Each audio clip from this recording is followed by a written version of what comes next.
Hi viewers, welcome to Learnify. तो जैसे कि हमने लास्ट वीडियो में मशीन लर्निंग के बेसिक स्टेप्स को डिस्कस किया था, जिस किसी ने वो वीडियो नहीं देखी उसका लिंक डिस्क्रिप्शन बॉक्स में अवेलेबल है, आप आराम से जाकर देख सकते हैं। तो आज की इस वीडियो में हम लीनियर रिग्रेशन के बारे में पढ़ेंगे। ठीक है, सो आइए स्टार्ट करते हैं। लीनियर रिग्रेशन जो है ये बेसिकली सुपरवाइज्ड लर्निंग के अंडर आता है। सुपरवाइज्ड लर्निंग के अंडर आता है मीन्स हमारे पास लेबल डेटा गिवन होता है, label input and output given होते हैं। ठीक है, और ये हमारा एक रिग्रेशन मॉडल है। ठीक है, सो आइए सबसे पहले देखते हैं कि इसमें होता क्या है। It is a relationship between two continuous variables x को हम कह सकते हैं that is our input and y that could be our output. ठीक है, अब हम इसमें अगर एग्जाम्पल देख लें, एक एग्जाम्पल से हम स्टार्ट करते हैं, इसी को हम पूरी वीडियो में डिस्कस करेंगे आगे। If you study more hours, do your test scores improve। ये जेनेरिक सी एग्जांपल है बिल्कुल कि अगर हम ज़्यादा टाइम पढ़ेंगे तो क्या हमारे टेस्ट स्कोर्स इंक्रीज करेंगे। ठीक है, तो जो हमारा लीनियर रिग्रेशन मॉडल है ये बेसिकली वर्क करता है, it works by drawing a straight line through data points to show the trend। ठीक है, बेसिकली हम लीनियर रिग्रेशन में, लीनियर है ना तो इसका मतलब है कि हम एक स्ट्रेट लाइन ड्रॉ करते हैं। वो इस तरह भी हो सकती है, हॉरिजेंटल भी हो सकती है, वर्टिकल भी हो सकती है, इस डायरेक्शन में भी हो सकती है, जिससे हम डेटा पॉइंट्स में उसको ड्रॉ करते हैं ट्रेंड को देखने के लिए कि क्या ट्रेंड हमारा बन रहा है। ठीक है, सो अब अगर हम एग्जाम्पल देख लें, if we have one input, जो हमने एग्जाम्पल ऊपर डिस्कस किए वही हम यहाँ पे भी करेंगे, like hours studied, we call it simple linear regression। तो इस एग्जाम्पल से हम क्या देखते हैं कि अगर हमारे पास एक इनपुट वेरिएबल होगा तो वो हमारा सिंपल लीनियर रिग्रेशन होगा। ठीक है, अब अगर हम इसका फॉर्मूला देख लें, so that is very simple, y is equal to mx plus c। इसमें y क्या है, हमारा output, and it is also the dependent variable। okay, m is our slope, x is the input, or we can say it's our independent variable, and c is the intercept। अब अगर हम इसको जो हमने example ली हुई है उसके साथ डिस्कस करें तो क्या होता है, क्या बनता है वो देखते हैं कि अगर हम इसी तरह लिख लें y is equal to M x plus c. ठीक है, इसमें y हमारे क्या होंगे, टेस्ट स्कोर्स, m हम कह सकते हैं कि how much y changes with x, कि जैसे जैसे x की वैल्यू चेंज होती है वैसे वैसे हमारी y की वैल्यू में कितना चेंज आता है, हमने ये देखना है इसमें। ठीक है, और x क्या है, हमारा input, that is our study hours, या हम कह सकते हैं और स्टडी। और सी क्या है हमारा, जो कि इंटरसेप्ट है, उसको हम कह सकते हैं वेयर द लाइन स्टार्ट्स। मतलब ग्राफ में जहाँ से लाइन स्टार्ट हो रही है, अगर 0 से स्टार्ट हो रही है तो वो हमारा इंटरसेप्ट होगा, अगर 1 से हो रही है that will be our intercept. Okay, so अब हम, अगर हमारे पास, अभी हमने ये देखा है एक इनपुट वेरिएबल के लिए, लाइक अगर हमारा एक्स का एक इनपुट वेरिएबल हो, अगर हमारे पास if there are multiple inputs, like एक हमने देखा है ऑर्स स्टडीड, और इसमें हमारा क्या हो सकता है, लाइक स्लीप ऑर्स हो सकते हैं, ठीक है,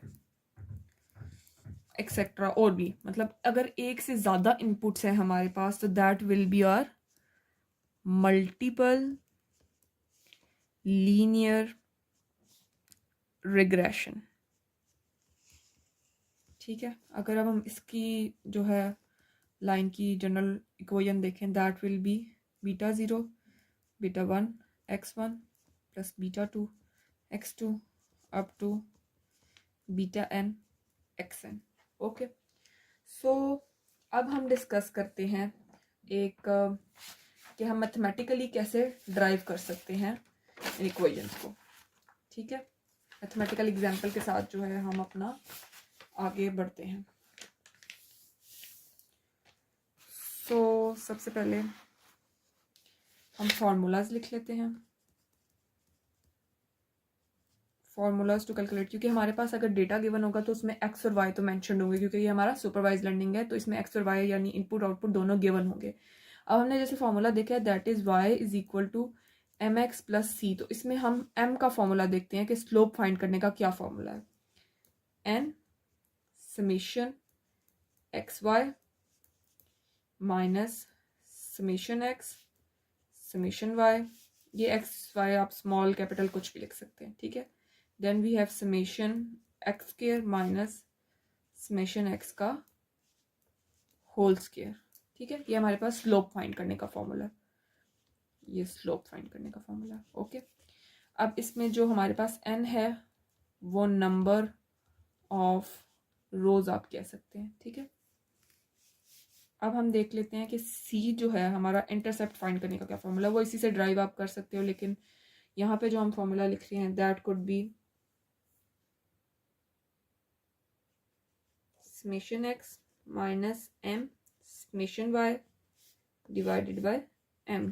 c का एक फॉर्मूला और भी हो सकता है, आप दोनों में से कोई यूज कर सकते हो, c is equal to y minus M X, जो मैं आगे डिस्कस कर रही थी, ठीक है। ये हमारे जेनेरिक फॉर्मूलाज हो गए हैं। तो अब हम देखते हैं कि हम एक एग्जांपल से इसको एलेबोरेट करते हैं। सो सबसे पहले हम अपनी एग्जांपल लिख लेते हैं नेक्स्ट पेज पे।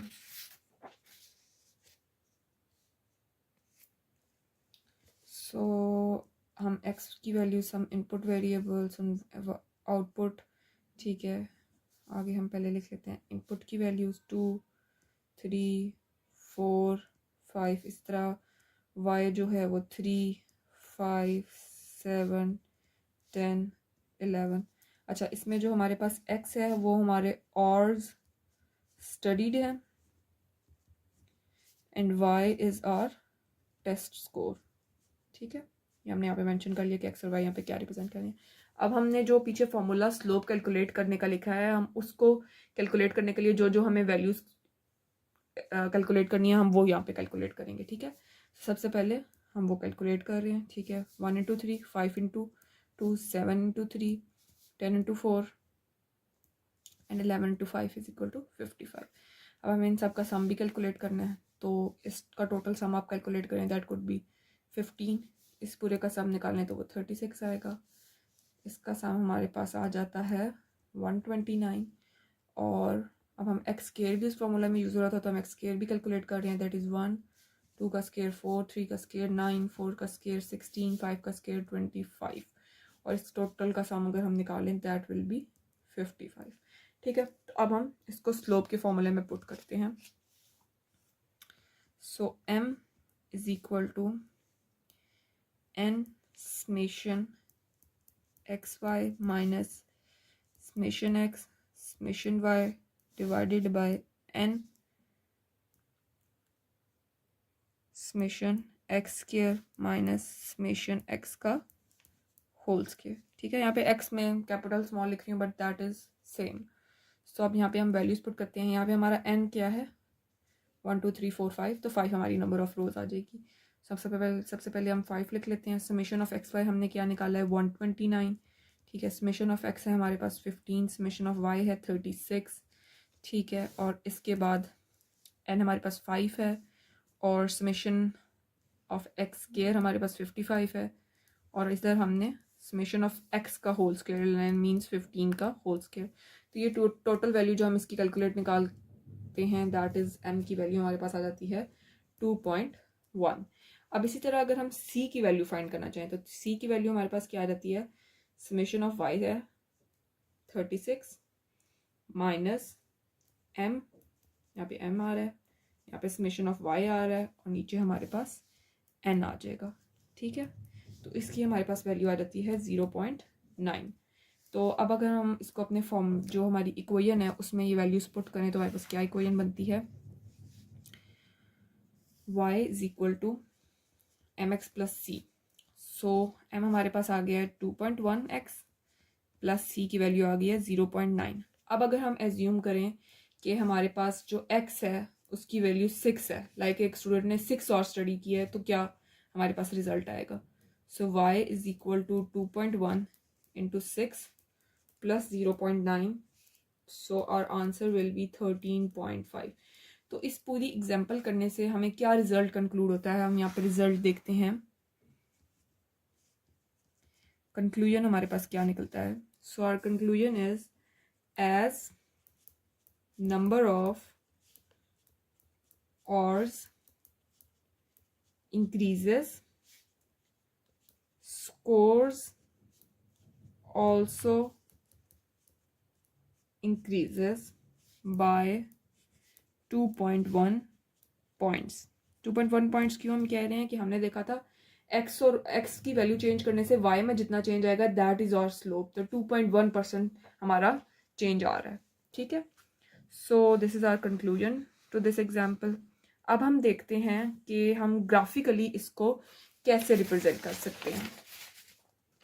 फॉर एग्जाम्पल हमारी एग्जाम्पल वही है नंबर ऑफ ऑर्स और स्कोर। अब इसमें हम डिफरेंट वैल्यूज़ ले लेते हैं, लाइक हमारे पास 1 है तो उसका स्कोर जो है वो 2 आ रहा है, अगर हमारे पास 2 है तो फॉर एग्जांपल 4 आ रहा है, 3 है तो 6 आ रहा है। ठीक है, ये हमारे पास आ गया। अब हम आगे चलते हैं कि अगर हम इसका ग्राफ प्लॉट करना चाहें। ठीक है, हम सिंपल सा एक ग्राफ प्लॉट करके देख लेते हैं। This is our X axis, this is our Y axis. यहाँ पे हमारे पास नंबर ऑफ ऑर्स आ जाएंगे। ठीक है, और यहाँ पे हमारे पास स्कोर्स आ जाएंगे। ठीक है, फॉर एग्जांपल उसने 1 और स्टडी किया है, 2 और स्टडी किया है, 3 और स्टडी किया है, तो 1 2 3 4 5 एंड 6, 2 3 4 5 एंड 6। ठीक है, तो अब हम देखते हैं कि अगर उसने 1 और स्टडी किया है तो उसका 2 आता है, अगर उसने 2 और स्टडी किया है तो हमारे पास 4 आता है, और अगर उसने 3 और स्टडी किया है तो हमारे पास 6 आता है। तो अगर हम इधर एक लीनियर लाइन ड्रॉ करें जो कि इन सब पॉइंट से टच करके जा रही है। ठीक है, हमने एक ऐसी लाइन ड्रॉ करनी है कि हमारा एरर जो है वो मिनिमम आए। अब इस केस में तो ये एक बेस्ट केस है हमारा। ठीक है, इस केस में कोई भी एरर नहीं निकल रहा, लाइक हमारे सारे पॉइंट्स जो हैं वो बिल्कुल एग्जैक्ट लाइन को टच कर रहे हैं। ठीक है, तो अब अगर हमारा केस ऐसा भी हो सकता है कि हमारे पास कुछ पॉइंट्स इधर हो इधर हो इधर हो इधर हो इधर हो इधर हो। ठीक है, तो हमने वो लाइन ड्रॉ करनी होती है, that is our decision line. इसको हम डिसीजन बाउंड्री भी कहते हैं। ठीक है, this is our decision boundary. ठीक है, या इसको हम हाइपर स्पेस भी कहते हैं। ओके, तो हमने लाइन जब ये वाली ड्रॉ करनी होती है तो हमने ये देखना होता है कि हमारा जो पॉइंट से एरर निकल रहा है, ठीक है, सारे पॉइंट से वो मिनिमम हो, हमने ऐसी लाइन ड्रॉ करनी है। ठीक है, अब यहाँ पे तो हमने एक बेस्ट केस लिया था जिसमें हमारे जो है ना ये मेन पॉइंट्स थे 3। ठीक है, जो हमने ड्रॉ किया और इन्हीं से वो क्रॉस कर रही है। ठीक है, लाइन डिसीजन बाउंड्री जो है वो इन्हीं पे क्रॉस कर रही है। सो अब हम अगर रियल लाइफ एग्जाम्पल्स देख लें लीनियर रिग्रेशन की, तो वो क्या आती हैं? Real life examples. ठीक है, इसकी रियल लाइफ एग्जाम्पल में हमारे पास लाइक स्टॉक प्राइस प्रेडिक्शन आ जाती है। Okay, then we could have हम क्या कर सकते हैं, ग्रेड्स प्रेडिक्ट कर सकते हैं, grades prediction on basis of study hours. ठीक है, इस तरह हमारे पास और भी बहुत सारी एग्जांपल्स हो सकती हैं। सो आज की इस वीडियो में हमने क्या डिस्कस किया, लीनियर रिग्रेशन को देखा है कि वो क्या होता है, उसकी मैथमेटिकल एक एग्जांपल देखी है, उसको ग्राफ के थ्रू प्लॉट करके देखा है कि क्या होता है, और उसकी कुछ रियल लाइफ एग्जांपल्स देखी हैं। तो होप आपको ये वीडियो पसंद आई होगी। Kindly like, share and subscribe to our channel. Thank you.